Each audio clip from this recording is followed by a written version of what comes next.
What if I told you that what's happening today is not the end, but rather the beginning that everyone has been waiting for? The beginning of the downfall scenario in which Iran, Lebanon and Syria will all be involved, and even America as well. Now, after the signing of this agreement between Iran and America, it's clear that we are truly entering a new phase, and it's clear that we will actually witness great events that will inevitably lead to the downfall scenario. How is that? This is our topic for today. Stay with us.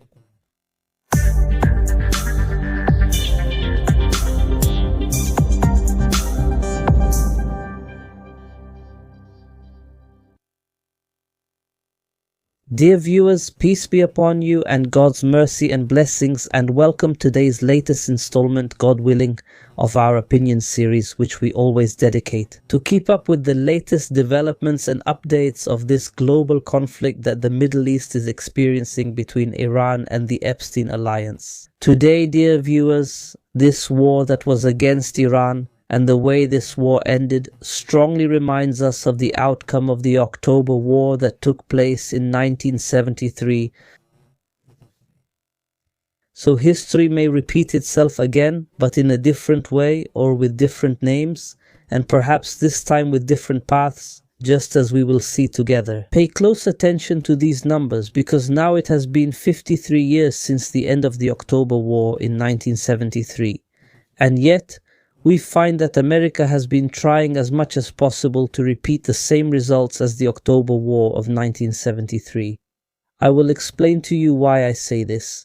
In the October War of 73, when the Israeli forces besieged the Egyptian Third Army on the western bank of the Suez Canal, and Golda Meir's government was just one step away from achieving a complete military victory over Egypt. Egypt was on the verge of collapse at that time, which means that the American administration led by Richard Nixon took a step, then that would be repeated many times in the future after that. In fact, even Trump tried repeatedly to take the same step.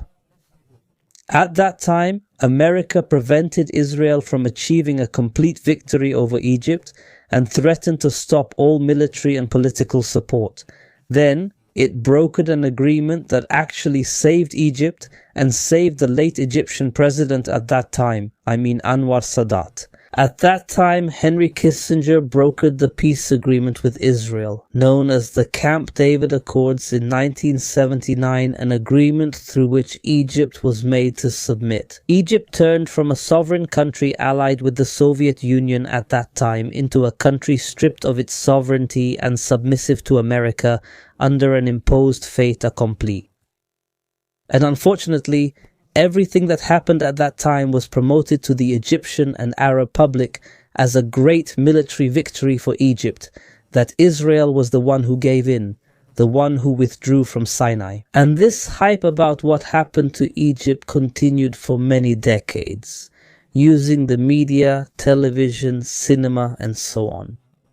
And to this day, Egypt still celebrates this occasion and calls it the October Victory. And they give a great deal of attention, both in the media and politically, to what happened. Today, as observers, by following everything happening in this conflict with Iran, we find that President Trump wanted to repeat exactly the same scenario with Iran.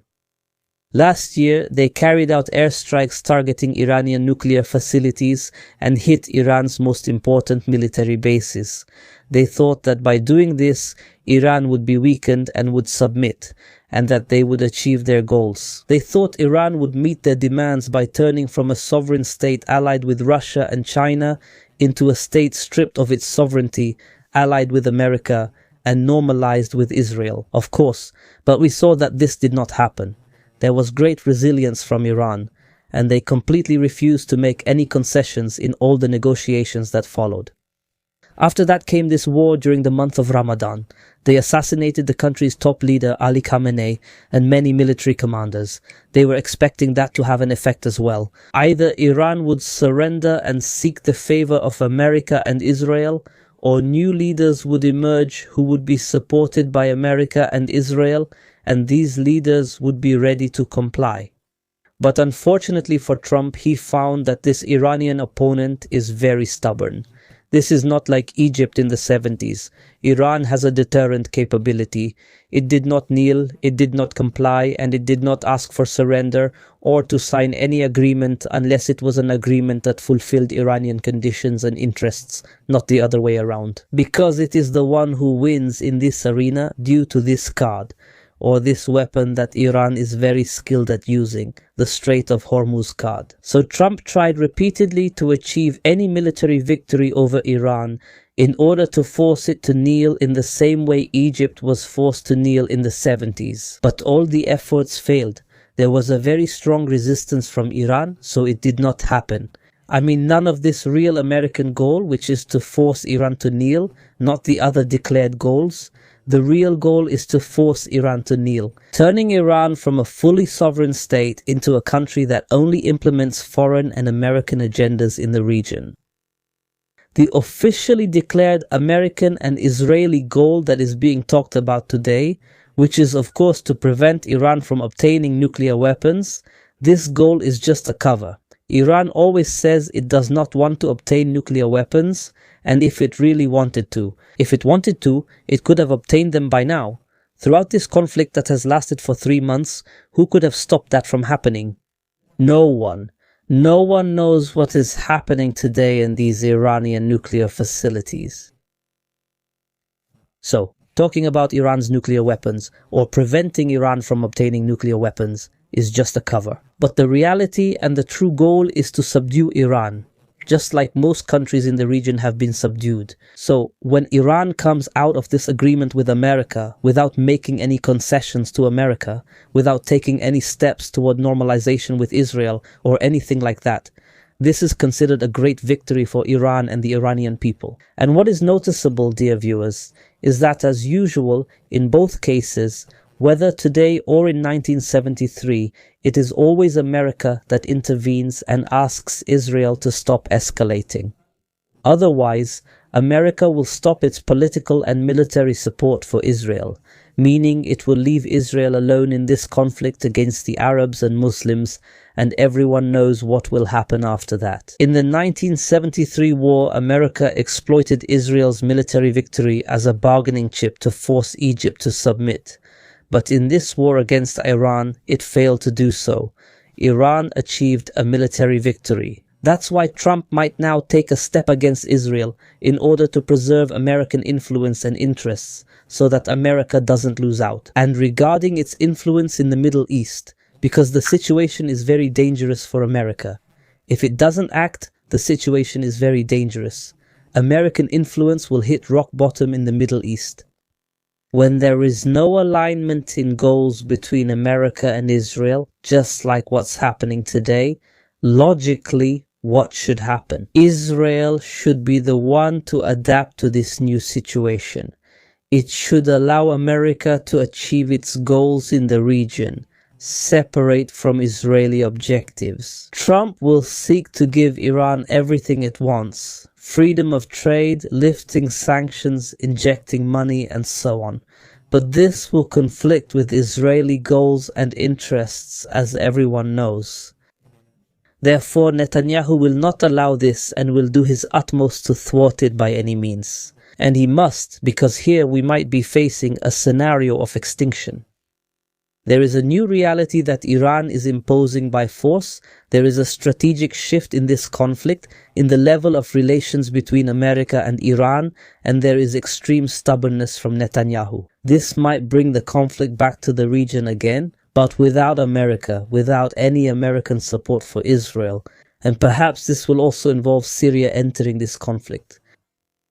America's new partners, the new leaders of Syria are not America's agents at all. They are only partners with America, just so everyone knows. So, does the phase Syria is going through really mean it was intended to bring about this rapprochement between Syria and America? It's completely normal, so that America allows them to reach power. That's first. We know that during that critical stage, Bashar al-Assad's regime was collapsing afterwards as well.